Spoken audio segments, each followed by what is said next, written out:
Blaise Compaoré répondra-t-il un jour devant la justice burkinabé qu'il veut l'entendre dans le cadre de l'affaire Thomas Sankara, alors même qu'il est visé par un mandat d'arrêt international? L'ancien président du Faso en exil en Côte d'Ivoire, depuis sa chute, vous le savez, en 2014, a obtenu la nationalité ivoirienne, tout comme son frère François Compaoré. La Côte d'Ivoire n'extradant pas ses citoyens, quelles peuvent être les conséquences juridiques, mais aussi politiques de ces naturalisations? La soif de justice des Burkinabés, notamment dans l'assassinat de l'ancien président Thomas Sankara, la disparition du journaliste Norbert Zongo et durant les 27 ans de règne du clan Compaoré, a-t-elle encore les chances d'être étanchée? Quelles conséquences finalement sur les relations déjà tendues entre les deux pays? Deux invités pour répondre à ces questions. Docteur Sylvestre Yaovic Pedou, vous êtes docteur en droit public, maître assistant aux universités de Lomé et de Kara. Merci d'avoir accepté notre invitation. C'est moi qui vous remercie. En face de vous, maître Eric Emmanuel Sosa, avocat au barreau du Togo. Maître, merci d'être là également. Merci pour l'invitation. Voilà. C'est désormais officiel. Blaise Compaoré, l'ancien président burkinabé, est ivoirien. Son décret de naturalisation, signé de la main du président ivoirien Alassane Ouattara, est daté de novembre 2014, soit seulement un mois après la chute de l'ancien président. Ce décret a été publié au journal officiel ivoirien en janvier 2016. Blaise Compaoré fait l'objet d'un mandat d'arrêt international pour son implication présumée dans la mort de l'ancien chef d'État Thomas Sankara. Nous voyons tout ça dans ce reportage. Après avoir dirigé sans partage le Burkina Faso durant 27 longues années, Blaise Compaoré, né en 1951 à Ouagadougou, vient d'être naturalisé ivoirien. Le décret numéro 2014-701, signé des mains d'Alassane Ouattara et publié dans la presse officielle en janvier dernier, répond favorablement à la demande formulée dès l'arrivée en exil de l'ex-locataire du palais de Kossiam en novembre 2014 sur le sol ivoirien. Le frère de l'ex-président François Compaoré bénéficie également de cette mesure de naturalisation qui trahit une volonté d'Alassane Ouattara de protéger les frères Compaoré poursuivis par la justice de leur pays. François Compaoré est soupçonné d'être le commanditaire de l'assassinat du célèbre journaliste burkinabé Norbert Zongo, alors que ce dernier enquêtait sur la mort mystérieuse de son chauffeur. Ces annonces de naturalisation, qui sont sans doute dictées par l'accélération du calendrier judiciaire, interviennent un mois après l'émission d'un mandat d'arrêt international contre l'ex-président en exil par la justice du Burkina Faso. Blaise Compaoré est poursuivi par la justice de son pays d'origine pour son rôle présumé dans l'assassinat de l'ancien président Thomas Sankara en 1987 lors du coup d'État qui le porta au pouvoir. Pèse également contre lui des charges d'attentat contre la sûreté de l'État, de complicité d'assassinat et de recel de cadavres. Pour l'heure, les autorités ivoiriennes se refusent à tout commentaire. Selon une source contactée au sein du gouvernement, c'est une affaire strictement personnelle. Son de cloche paradoxale au Burkina Faso. Pendant que la société civile burkinabé crie à la honte, le nouveau pouvoir de Ouagadougou préfère faire profil bas sur le cas de Compaoré et se concentrer sur les éléments de l'ex-RSP. Par ailleurs, lors de sa première visite hors de son pays, Alpha Bari, le nouveau chef de la diplomatie burkinabé, a obtenu des autorités ivoiriennes l'extradition de Moussa Niébé, alias Rambo, l'un des piliers des ex-RSP, un fidèle garde de Blaise Compaoré, soupçonné d'avoir mené le putsch du 16 septembre dernier et recherché par la justice militaire de son pays. En attendant leur hypothétique extradition, les frères Compaoré espèrent ainsi se soustraire à la justice burkinabé et couler des jours heureux en bénéficiant de la protection de leur nationalité ivoirienne. La Côte d'Ivoire appliquant une politique stricte de non-extradition de ses ressortissants vers des pays tiers. Un ancien président d'un pays qui devient un citoyen lambda d'un autre, et on parle d'une affaire strictement personnelle. Maître Sosa. Écoutez, ça ne peut être qu'une affaire personnelle, parce que si on veut lui donner un contenu juridique, je crois qu'on aura beaucoup de difficultés à les trouver. Le problème est qu'une naturalisation comme ça, ad hoc, donnée à une personne, dans le seul but de lui faire échapper à la justice de son pays, a difficilement des fondements juridiques louables. Et c'est la raison pour laquelle je dis que je préfère qu'on parle d'une affaire personnelle. C'est, on va dire, une combinaison entre politiciens, acceptons-le comme ça pour l'instant. Mais aller lui trouver des contours juridiques et élaborer dessus, je ne pense pas que ce soit nécessaire. Docteur Pedou, est-ce que vous pensez que la naturalisation des frères Compaoré n'a pas de fondement juridique? Non, dire que cette naturalisation n'a pas de fondement juridique serait peut-être un porte-à-faux, puisque Vous savez que l'ancien président burkinabé a épousé une femme ivoirienne, franco-ivoirienne. Chantal Compaoré. Voyez-vous, et de ce fait, il aurait pu prévaloir à cette nationalité, mais il ne l'a pas fait. Au-delà, le président Ouattara, comme tout président, comme tout chef d'État, a le pouvoir discrétionnaire d'attribuer la nationalité à qui il veut. Et cela est un fondement juridique également. Mais je ne pense pas que le problème réside à ce niveau de fondement juridique. Peut-être pour ce qui concerne la personnalisation. Personnaliser un tel événement est assez risible dans la mesure même où, justement, pour moi, ça révèle la vision des chefs d'État africains de la chose publique, sur la chose publique, de la gestion du pouvoir. Et pour moi, ça plonge encore dans des années très reculées où le pouvoir était considéré comme le propre de celui qui le détient. Pour ma part, c'est une affaire d'État sur laquelle on reviendra abondamment. Je suis... Et là, parce que je suis en face de deux juristes, de deux éminents juristes, une affaire personnelle, strictement personnelle, pour reprendre les termes que nous avons suivis dans le reportage, une affaire d'État selon professeur docteur Pedou, maître Sosa. Est-ce que je voudrais que vous nous éclaircissiez sur ce point-là, une affaire d'État ou une affaire personnelle? Effectivement, on a tous les ingrédients d'une affaire d'État. Mais la façon dont ça a été traité, il faut voir d'abord comment l'information a été assénée au ministre des Affaires étrangères du Burkina Faso, qui vient en visite officielle pour la première fois en terre ivoirienne. Et c'est à ce moment-là seulement que, très opportunément, on annonce que le président Compaoré, l'ex-président Compaoré, est devenu ivoirien. Alors, les fondements juridiques, effectivement, il y en a. Mais pour moi, ils sont contestables. Pourquoi ? Le président Compaoré ne s'est jamais prévalu de la nationalité ivoirienne du fait de son mariage avec une personne de nationalité ivoirienne. Jamais pendant les plus de 20 ans qu'il a passé avec cette personne. Plus de 20 ans d'ailleurs, peu importe. Quand le décret a été pris, ce décret était confidentiel. S'il avait été pris avec l'impérium d'un chef d'État, à ce moment-là, on en aurait fait une affaire officielle, et là, c'était une affaire d'État.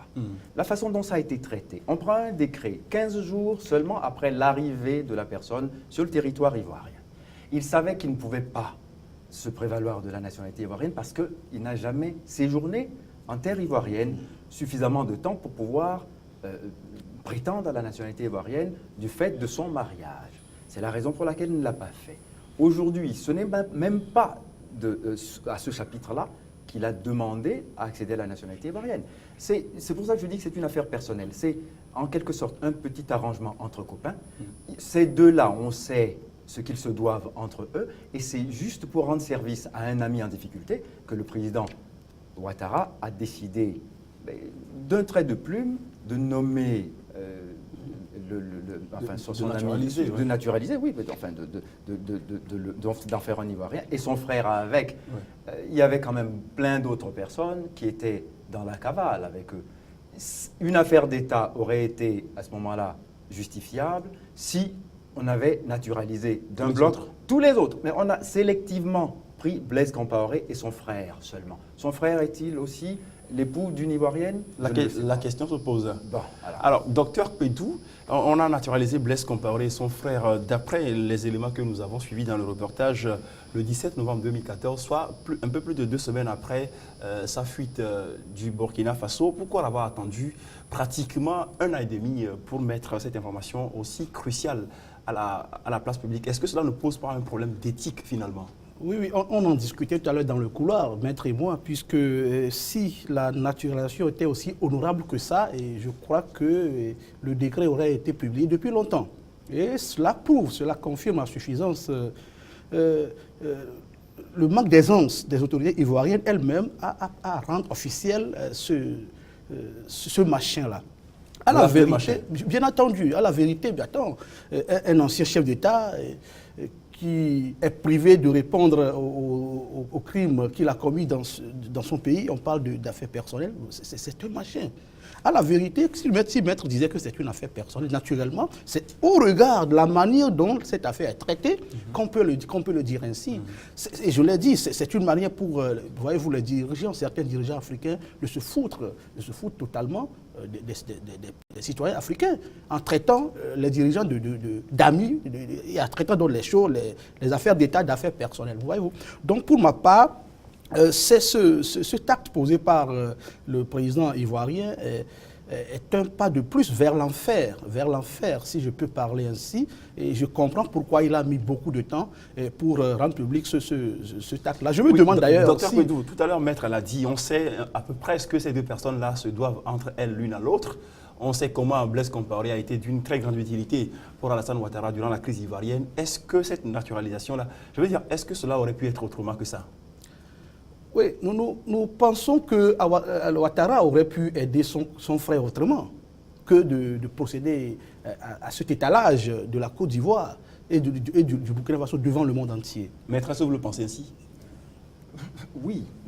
Vous savez, bon, le président Alassane Ouattara et le président Blaise Compaoré ont des accointances à plusieurs chapitres. Tout le monde le sait depuis longtemps.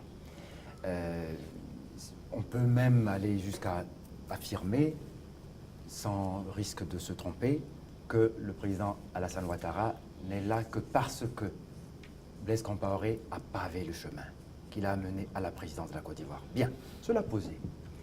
Aujourd'hui, nous sommes en présence de quelqu'un dont les mains sont gantées de sang. La présomption d'innocence dans ce cas-là, je crois qu'il faut avoir le courage de ses opinions. Et parfois, la justice est aussi une affaire de courage. Mais vous êtes avocat, vous savez très bien, quels que soient les procès d'intention qu'on peut faire. Pour l'instant, ce n'est pas un procès d'intention. C'est un procès qui n'est même pas instruit. Il sera instruit par l'histoire, ça, croyez-le, le jour viendra. Mais tout le monde sait, c'est une notoriété publique, que la mort de Thomas Sankara a quelque chose à voir avec les manigances de Blaise Compaoré. Comment il a récupéré le pouvoir à la mort de Thomas Sankara est une signature de qui a commis le crime, ou en tout cas à qui il a profité. Alors, quand aujourd'hui la justice burkinabé veut instruire cette affaire-là, et que pour éviter qu'on l'instruise, on s'abrite derrière la nationalité d'un pays étranger, je dis, c'est abject, pour moi c'est inqualifiable, et je ne pense pas que le président de la Côte d'Ivoire s'est honoré en posant cet acte-là. Maintenant, en poussant l'affaire plus loin, parce que je n'admets pas non plus la façon dont les autorités burkinabées ont accusé le coup. Parce que quand même, on aurait attendu que le président... le burkinabé? Oui, le nouveau président. Christian Kaboré. Tout équipé de sa légitimité toute neuve, se soit fendu ne serait-ce que d'un murmure de protestation, ça aurait été digne, parce que là, tout à la dignité de sa fonction, il aurait pu protester. Non, là, on dit, ouais, bon, on verra ça plus tard, pour l'instant, on s'occupe de quelques sbires du RSP, en fait, on s'occupe du menu fretin.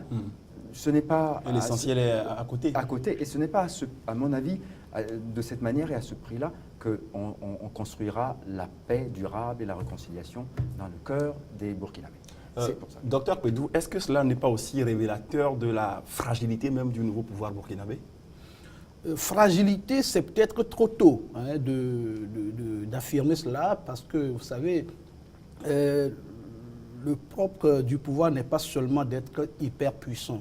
Nous pensons que ce pouvoir vient d'arriver, de s'installer après une longue période d'instabilité. On ne peut pas parler d'instabilité aujourd'hui ou de fragilité. Nous pensons que quelque part, si les autorités burkinabées n'ont pas encore, on ne peut pas dire qu'ils sont tués pour l'instant, nous pensons qu'ils se donnent un temps de réflexion, histoire de s'occuper. Mais je crois que, docteur, que ce décret-là a été publié au journal officiel ivoirien le 16 janvier 2016. Aujourd'hui, on est pratiquement à la fin du mois de février. Est-ce que vous pensez qu'il n'y a pas eu suffisamment de temps pour que les autorités burkinabées se soient prononcées sur ce sujet-là? Ce n'est peut-être pas trop tard.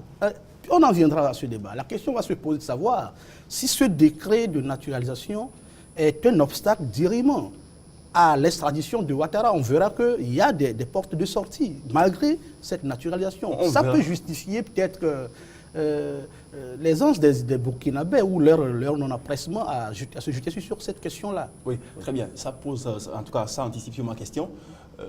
Les conséquences juridiques de cette naturalisation. On veut parler de celle de Blaise Compaoré, parce que, voilà, on dit que la Côte d'Ivoire n'extrade pas ses ressortissants.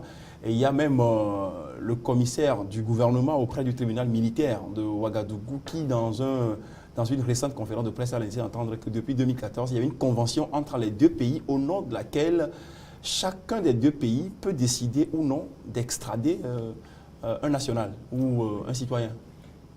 On vient de parler là de décision de souveraineté et on vient également de dire qu'il s'agit d'un fait de prince.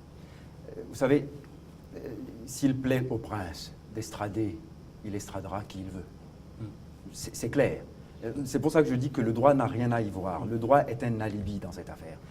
Un alibi fort commode, en l'occurrence. Parce que, très sincèrement, le président Ouattara n'était-il pas déjà aux affaires lorsque Laurent Gbagbo, son prédécesseur, a été envoyé à La Haye? Alors, il aurait pu appliquer principe pour principe la non-possibilité d'estrader un Ivoirien à la CPI. Il ne l'a pas fait. C'est pour ça que je dis que tout ça est pratiqué sélectivement.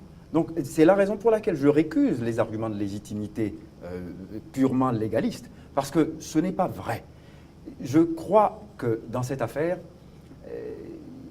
on pourra épuiser les thèses de doctorat.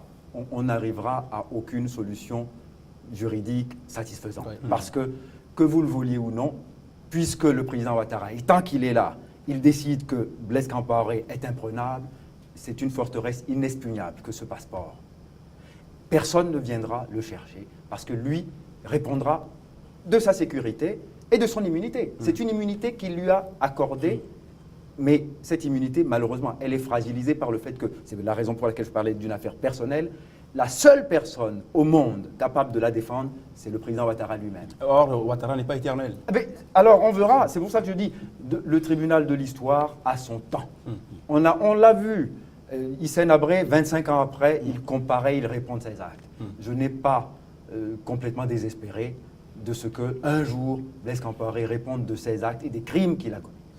Docteur Pédou, tout à l'heure, Maître Sosa rappelait le cas Gbagbo, le cas Blé Goudé aussi. On peut aller même plus loin que ça. En 2006, quand par exemple la justice ivoirienne avait extradé un certain Youssouf Fofana, qui avait été soupçonné, en tout cas accusé, d'être le cerveau d'un gang ayant tué un Français juif du nom de Yann Halimi, justement. Alors, est-ce que ces faits, ces rappels historiques-là, je veux dire, est-ce que la théorie de la non-extradition des citoyens ivoiriens peut tenir face à ces rappels historiques? Écoutez, comme l'a dit tout à l'heure le maître Sosa, c'est une pratique sélective. Et en revenant au débat même, celui qui se pose de savoir si la naturalisation de Ouattara est un empêchement juridique à son extradition, je me permets de dire non, puisque non seulement en tenant compte des conventions régionales qui lient les deux pays, notamment j'en ai répertorié quelques-unes, les plus pertinentes à mon avis, notamment la convention de coopération judiciaire qui a été signée à Tananarive le 12 septembre 1961, entrée en vigueur donc une année plus tard. La convention d'extradition dans le cadre de la CEDEAO, signée à Abuja le 6 août 1994 et entrée en vigueur récemment, puis c'est en 2005. Notamment quand vous prenez les dispositions pertinentes de ces deux conventions, notamment l'article 42 et 10. Permettez-moi de lire la lecture de l'article 42 de la première convention. Les hautes parties contractantes n'extraderont pas leurs ressortissants respectifs. La qualité de national s'apprécie à l'époque de l'infraction pour laquelle l'extradition est requise. Voyez-vous? Donc, toutes ces conventions-là ont retenu le principe de la non-extradition, certes, mais assorti d'une exception notable. Voilà. Justement parce que la qualité du national s'apprécie en fonction de l'époque où le crime a été commis. Or, en l'espèce, tous les crimes, toutes les infractions qu'on reproche... En clair, vous voulez dire que Blaise Compaoré, les crimes pour lesquels il est poursuivi aujourd'hui ont été commis quand il n'était pas ivoirien. Quand il n'était pas ivoirien, donc il ne bénéficie pas de cette couverture d'immunité, à notre sens. Et nous pensons que toute interprétation sérieuse doit converger vers ce sens-là. Oui, mais maître, il y a le droit, mais il y a aussi la politique, hein, n'oubliez pas. Mais nous sommes dans une affaire qui est purement politique. Je dirais même que c'est de la petite politique avec un petit P tout rabougri. C'est-à-dire, je ne comprends pas. C'est-à-dire qu'on est là dans ce que la politique a de plus hideuse. Écoutez, l'Afrique ne s'honore pas à accepter ce genre de comportement. Et à ce train-là, la CPI a de beaux jours devant elle. On est en train de paver son chemin de pétales de rose. Et on ne viendra pas se plaindre que ce tribunal-là n'existe que pour les Africains, quand les Africains ont des comportements pareils. Alors, soyons conséquents. Si nous acceptons cela, alors nous acceptons d'être justiciables tout le temps devant la CPI, devant des juridictions qui, finalement, offrent quelques garanties hypothétiques d'impartialité et d'efficacité juridique. Mais là, ici, on n'a rien de tout ça. Écoutez, tout de même, vous vous rendez compte un peu de ce dont on parle? On parle d'un ancien chef d'État qui, pendant 27 ans, a dirigé un pays, qui a fui ce pays parce que son peuple a décidé de le chasser du pouvoir, qui est parti se réfugier dans un pays voisin et qui, du jour au lendemain, mais vraiment de façon goguenarde, grâce à la complaisance de son ami et hôte, dit « Ah, je me soustrais de toute poursuite parce que je suis devenu ivoirien. Est-ce que ce ne sont pas là aussi les avantages du droit que confère le droit? Alors, je vais vous dire, les avantages du droit, je crois qu'on peut les interpréter de façon stricte quand c'est nécessaire. Et de façon stricte, je vais vous donner un exemple. Un citoyen français qui est auteur d'un crime dans n'importe quel pays du monde, s'il n'est pas poursuivi dans ce pays-là, pourra l'être dans son propre pays. Vous voyez? Alors, en faisant le parallèle par rapport à ce que le professeur Pédou vient de dire, un citoyen burkinabé qui a commis un crime en dehors du Burkina Faso répondra de ce crime au Burkina Faso le jour où il comparaîtra. D'accord? Maintenant, en transposant ça à un citoyen ivoirien. S'il n'était pas ivoirien au moment du crime, alors à ce moment-là, son extradition sera justifiée et légitimée par les conventions auxquelles M. Pédou vient de faire allusion. Mais là, nous sommes en présence justement de ce cas. Au moment où les crimes ont été commis, il n'était pas ivoirien, il était burkinabé. Donc il est tout à fait bienséant, en application de ces conventions, de ces textes pertinents, qu'il puisse être extradé. Donc ça, c'est l'argument purement juridique. L'argument politique, c'est de dire, écoutez, maintenant, je fais le pied de nez à la justice, je fais le pied de nez à la décence même, et je deviens un autre national, et permettez-moi de le dire aussi trivialement, allez vous faire foutre. D'accord, mais est-ce que ces arguments juridiques, même s'ils sont fondés, peuvent l'emporter face à ce que je peux caricaturer et appeler la superpuissance d'Alassane Ouattara? Parce qu'on le voit, quand Alassane Ouattara dit par exemple, moi je ne veux plus envoyer des Ivoiriens devant la CPI, quand Alassane Ouattara, devant ce qui est qualifié aujourd'hui de crimes contre l'humanité et de Blaise Compaoré, de tous les crimes dont il est accusé et qui décide, comme il a dit de manière triviale, à qui on confère la nationalité ivoirienne pour ne serait-ce que le soustraire à la justice de son pays. Est-ce que ces arguments juridiques peuvent l'emporter face à cette puissance de Ouattara, qui n'est plus à démontrer? En situation normale, oui, mais nous ne sommes pas malheureusement en situation normale dans cette hypothèse-là, vous le savez, puisque déjà en décembre dernier, lorsque le mandat d'arrêt a été pris et notifié 21 décembre aux autorités ivoiriennes, on se questionnait, on se demandait, on attendait tous la réaction de Ouattara. Et le rapprochement des autorités ivoiriennes et burkinabé ces derniers temps nous a fait croire que quelque part, il prendra raison. Donc l'acte qu'il a posé n'étonne personne et on comprend donc que ce monsieur va piétiner tous les arguments juridiques pour protéger autant qu'il peut le faire son ami. son ami, sans oublier malheureusement les retombées sociales, je ne dis même pas politiques, sociales de ce comportement, puisque vous n'êtes pas sans savoir qu'en Côte d'Ivoire, beaucoup d'Ivoiriens sont ceux qui pensent que Ouattara a été propulsé au pouvoir par Blaise Compaoré. Et ceux-là qui pensent là ne sont pas des... Ouattara a gagné les élections en 2000. Nous n'en disconvenons pas. Il a gagné les élections. Nous n'en disconvenons pas. La contestation même qui vaut à Laurent Gbagbo aujourd'hui ce qu'il subit devant la CPI. Nous n'en disconvenons pas, mais nous avons tous assisté au trébuchement par lesquels les élections ont été, où Ouattara est arrivé à ce niveau. Tout le monde le dit. Et ceux qui le pensent en Côte d'Ivoire ne sont pas des moindres. Ils sont nombreux et ils sont respectables. Et sans oublier les Burkinabés qui vivent, des millions de Burkinabés qui vivent sur le territoire ivoirien. Moi, je pense que l'acte posé par Ouattara n'est pas seulement une injure à l'égard des Burkinabés, mais c'est également une injure à l'égard des Ivoiriens eux-mêmes. Oui, mais Maître Sosa, ce qui est encore paradoxal, c'est qu'on se souvient qu'il y a encore quelques années, c'est le même Alassane Ouattara qui se positionnait comme si ce qui se faisait le chantre de la justice en envoyant Gbagbo devant la CPI, en envoyant Blé Goudé à la CPI, en décidant même de juger certains Ivoiriens parce qu'estimant que justement son pays a aujourd'hui les moyens. Aujourd'hui, c'est le même Alassane Ouattara qui se met, qui tourne le dos à la même justice. Est-ce que ce n'est pas paradoxal finalement? Non, il y a je dirais, il est en congruence avec lui-même, avec sa façon de penser, avec la façon dont il a accédé au pouvoir et avec son histoire personnelle en tant qu'homme politique africain. Soyons sérieux. Pourquoi vous faites cette précision en tant qu'homme politique africain? Oui, en tant qu'homme politique africain, parce que, vous savez, l'histoire jugera, mais tout le monde est d'accord que la crise ivoirienne, on ne va pas s'éterniser dessus, mais juste d'un mot, la crise ivoirienne a été d'abord une question de personne.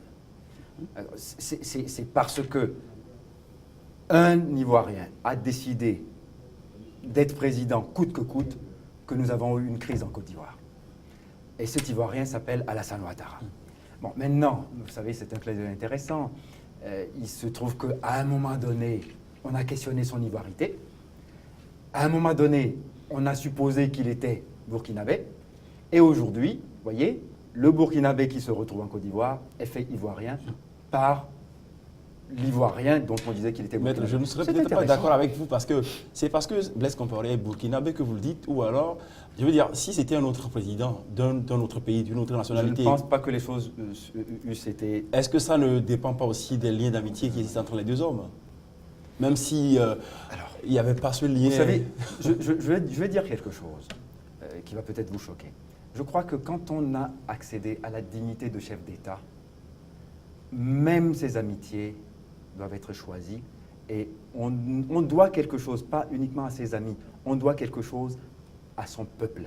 Et je pense que le devoir qui conduit à se comporter de certaines manières commande qu'on ne cède pas trop facilement à des petites amitiés personnelles qui doivent s'entretenir dans la chambre à coucher ou dans les alcôves du palais présidentiel, mais pas en public. Et cet affichage-là est obscène et indécent. Permettez qu'on le dise. À la lumière de ce que vous tous les deux vous avez dit, on a l'impression que Alassane Ouattara n'est pas attaché à la justice. C'est ce que vous semblez dire? C'est justement la discorde qu'il y a entre les propos et les actes de l'homme politique en question, puisque vous n'êtes pas sans savoir que c'est un président ivoirien qui clame haut et fort la lutte contre l'impunité, qui au même moment protège l'impunité. Hein, voyez-vous? Le consacre. Donc, le consacre a priori et la protège. Donc ça gêne, comme l'a dit Maître tout à l'heure, et ça pose le problème des hommes politiques africains. Un problème qui a été longtemps posé, parce qu'il paraît que les hommes politiques africains sont là pour se servir. Point final. Bon, au-delà, si vous me permettez, monsieur, si vous permettez, au-delà, ça pose, nous, en tant qu'universitaires, ça nous pose un certain nombre de problèmes. Parce qu'aujourd'hui, nous sommes en train de peiner à savoir quel est le statut de l'ancien chef d'État en Afrique. L'obsession des chefs d'État africains à se pérenniser au pouvoir rend difficile la réunion des éléments constituant ce statut-là. Et le comportement que je viens l'acte que vient de poser le président Ouattara complique davantage cette entreprise-là que nous avons engagée et sur laquelle nous peinons déjà. C'est bien dommage. Voyez-vous qu'au même moment, sur le plan juridique, M. Alassane Ouattara constitue un blocage à toute une liste de recherches. Sur le plan politique, on sait, sur le plan social également, son acte pose problème. Et c'est dans ce contexte-là qu'on parle de la réconciliation en Côte d'Ivoire. Et cette réconciliation, maître, ça passe aussi par, on va dire, les sanctions, ça passe aussi par la justice, une vraie. Qu'est-ce que va devenir l'histoire de la réconciliation en Côte d'Ivoire dans ces conditions-là? Je souhaite beaucoup de courage à ce peuple brave de Côte d'Ivoire et qui est passé par beaucoup d'épreuves et les a surmontées. Je souhaite également le même courage au peuple burkinabé qui est actuellement à la croisée des chemins et qui est au début d'un processus que, naturellement, le comportement du président Ouattara ne va pas aider parce qu'il y a, comme le disait tout à l'heure M. Pidou, beaucoup d'Ivoiriens, beaucoup de Burkinabés en Côte d'Ivoire. Oui. Il y en a 4 millions. Oui. Et ils sont en brassage avec les populations ivoiriennes. Donc la frustration qu'ils vont alimenter va nécessairement rejaillir sur la prédisposition de certains Ivoiriens à accepter la recette de la paix, de la réconciliation que leur sert le président Ouattara. Alors s'il le fait avec cette désinvolture arrogante, cette impudence, en disant moi, la justice, quand ça me chante, je m'assois dessus. Il n'y a que la justice que moi je décide d'exercer à la façon dont je l'exerce qui compte. Il y aura un problème pour la réconciliation, effectivement. On a raison de craindre que certains Ivoiriens soient très mécontents de leur président. Et au-delà même de la réconciliation entre Ivoiriens aussi, ces relations déjà très tendues entre le Burkina et la Côte d'Ivoire. Bien entendu, déjà, vous l'avez dit, les relations entre ces deux pays ne sont pas des meilleures depuis un temps et ce comportement va certainement envenimer la situation. Mais au-delà de ces inquiétudes, ne peut-on pas soulever quelques questions puisque justement vous avez parlé de la quasi-résignation des autorités burkinabées. Est-ce que quelque part Ouattara agit seul? La question peut se poser. Est-ce que la décision de Ouattara a véritablement surpris les Burkinabés? La question peut aussi se poser. Nous ne voulons pas devancer les événements, mais on a quand même le droit de se poser ces questions-là. Oui, voilà qui pose une très belle question que je vais vous reposer, maître, parce qu'on sait les circonstances dans lesquelles Blaise Compaoré a quitté le pouvoir. On sait comment il a en tout cas, a été extirpé du Burkina Faso après un bref séjour au Maroc, il revient d'abord en Côte d'Ivoire, puis au Maroc, il revient en Côte d'Ivoire. Et si tout ça a finalement été organisé quelque part? Écoutez, vous ne me le ferez pas dire. Comme on dit en Côte d'Ivoire, ce n'est pas dans ma bouche que tu vas manger ton piment. Non, écoutez, soyons sérieux. Oui, c'est vrai. Tout le monde sait à qui Blaise Compaoré doit, on va dire, la vie sauve, mais je ne pense pas que sa vie était menacée. C'était plutôt sa personne. Et la façon pour les autorités de transition de s'assurer de sa personne, qui était, on va dire, malmenée par la façon dont il a été exfiltré savamment, scientifiquement, par des forces étrangères, pas ivoiriennes, pas burkinabées, étrangères. Et ce sont ces mêmes forces qui étaient à l'œuvre en Côte d'Ivoire et qui ont effectivement pavé le terrain pour que le président Ouattara s'installe. Donc oui, effectivement, les deux ont probablement les mêmes mentors. Et bon, c'est un secret de polichinelle. Un secret de polichinelle. Alors aujourd'hui, il y a l'affaire Thomas Sankara, il y a l'affaire Norbert Zongo, du nom de ce journaliste-là qui a été, on va dire, qui avait disparu mystérieusement en 1998. Et dans cette affaire, on parle du frère de Blaise Compaoré, François Compaoré, justement. Aujourd'hui, est-ce que ces deux affaires ont les chances d'aboutir? Moi, je pense que oui, ce sera seulement une question de temps. Vous savez, le maître a donné l'exemple des anciens chefs d'État qui ont passé des années, des décennies à la maison, en cavale, mais qui finalement ont fini par être récupérés par la justice. Donc, pour ma part, la protection des Blaise ou des Compaoré n'est pas une protection éternelle. Et heureusement que du point de vue juridique, leur protection paraît plutôt fragile. Ce n'est que la force des choses qui se réunissent en sa faveur. Alors pour ma part, tôt ou tard, ils seront jugés. Les frères Compaoré. Ils seront jugés. Ils seront jugés, je ne pense même pas que ça va prendre beaucoup de temps. Ils seront jugés, maître, par quelle juridiction? Parce qu'il y a l'affaire Hissène Habré. Tout à l'heure, vous avez dit que oui, vous avez bon espoir que tôt ou tard, cette affaire-là ira à son terme. Mais on se demande jusqu'à quand. Si les faits comparés doivent être jugés, ce sera par qui? Est-ce que vous avez confiance en la justice africaine? Bien, écoutez, je suis forcé, en tant que juriste praticien de terrain, de faire confiance à la justice africaine, sinon je n'exercerai pas le métier d'avocat au Togo. Ce n'est pas une confiance, c'est la foi que j'ai en la justice qui fait que j'exerce ce métier tous les jours. Et cette foi me conduit à penser que oui, nécessairement, un jour, ce n'est pas une langue de bois, ce n'est pas un vœu pieux, un jour, il y aura une justice exempte de certains reproches. Parce que la justice humaine, exempte de tout reproche, n'existe pas. Tout à fait. Mais au moins, certains reproches ne nous seront plus faits. Et il nous appartient, nous, Africains, de définir, en quelque sorte, les termes de la respectabilité que nous voulons que l'on accorde à nos systèmes de justice. Et ça, le comportement du président Ouattara n'y contribue pas, hélas. Il nous a fait faire un bond de 30 années en arrière, et malheureusement, qu'un jour les frères Compaoré se retrouvent devant un tribunal, on le souhaite, on l'espère, mais quand et dans quelles circonstances, je ne veux pas jouer les pythonistes. Je ne sais pas comment cela se produira tant que le président Ouattara sera au pouvoir.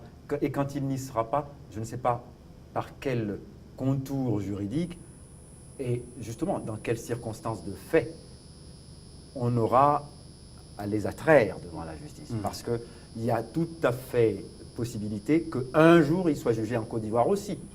C'est possible. Ah, c'est tout à fait possible. Voilà. Au-delà, est-ce que ça ne pose pas aussi le problème du sort qui est réservé? Je veux dire, la question de l'impunité des anciens chefs d'État. Est-ce que la naturalisation même de Blaise Compaoré n'est pas d'un précédent fâcheux pour d'autres chefs d'État qui pourraient se dire, bon voilà, je peux vivre ma vie, gouverner comme je veux, commettre tous les crimes, et puis un jour, je sais que de toute façon, il y a un ami président quelque part qui va m'abriter chez lui. Mais évidemment, c'est en cela que l'acte posé par Ouattara est condamnable à tous les égards. À tous les égards. Bien sûr, aujourd'hui, l'un des débats, l'une des luttes que mènent les Africains, c'est de faire en sorte que les chefs d'État ne soient plus couverts de cette impunité-là. Et c'est pour cela que nous avons tous salué et continuons de saluer l'avènement de la CPI. Mais si on doit continuer par innover de mal à mal, et je le rappelle que l'Afrique a souvent innové en ces genres de situations. Une fois encore, on vient d'avoir une innovation. Nous ne souhaitons pas que cela se pérennise et que ça se généralise. C'est pour cela que nous pensons, nous souhaitons que toutes les mains noires qui sont derrière cette histoire-là se délient rapidement pour que l'on trouve une solution, quitte à ce que les Ivoiriens, puisque c'est là parce qu'on est Ivoirien, on ne peut pas être extradé, qu'on ne doit pas être jugé, qu'on trouve d'autres solutions rapidement pour qu'à défaut d'extradition, au moins le monsieur et tous ses complices, enfin, tous ces trucs soient jugés. Alors, maître, une dernière question, à moins que vous ayez quelque chose à dire, mais ma question d'abord, parce que voilà, est-ce qu'il peut y avoir un mécanisme aujourd'hui qui permet d'organiser l'après-règne de tous ces présidents qui, au cours de leur règne-là, se seraient rendus coupables de crimes? Est-ce qu'il n'y a pas cette possibilité-là pour permettre finalement, pour éviter qu'ils soient mis à l'abri de la justice après? Vous savez, la question que vous posez est intéressante et elle rappelle un peu le commentaire que je voulais faire juste avant que vous me la posiez. D'accord. Vous vous souvenez qu'à un moment donné, la Constitution ivoirienne avait voulu que pour être éligible à la présidence de la République, il fallait ne jamais s'être prévalu d'une autre nationalité que la nationalité. C'est la question fondamentale qui est posée par cette disposition constitutionnelle ivoirienne dans le temps, qui a fait malheureusement couler beaucoup de sang et de salive. La question, elle est fondamentale. Pourquoi? Quand vous voulez devenir président de la République, c'est un sacerdoce. C'est un acte qui est sacré. Et vous devez, à la limite, ne pas être un citoyen normal, ordinaire. Le citoyen normal, il peut avoir 10 passeports, mais il n'est pas appelé à devenir président de la République. Quand vous voulez devenir président de la République, il y a une dignité qui doit vous habiter d'abord, avant même de postuler. Et quand on vient dire « je veux être président de la République de Côte d'Ivoire, du Tchad, du Gabon, etc. » Mais bon, je me suis prémuni, j'ai un passeport français, bien au chaud. Si un jour ça se passe mal, je vais appeler l'ambassade de France et le consul de France, on va venir m'exfiltrer. Alors ces hommes politiques-là, il faut s'en méfier. Très bien. Alors je crois que là, vous posez un autre problème, peut-être sur lequel nous reviendrons certainement dans une autre émission, je veux dire dans un autre numéro de Face à Face. Avec plaisir. Merci à vous, maître Éric Emmanuel Sosa, avocat au barreau du Togo. Merci encore une fois. C'est un plaisir. Docteur Yaovi Sylvestre Kédou, enseignant-chercheur aux universités du Togo en droit public. Merci également. Je vous en prie. Merci à tous les téléspectateurs de New World Info. C'est la fin de ce numéro de Face à Face. À très bientôt.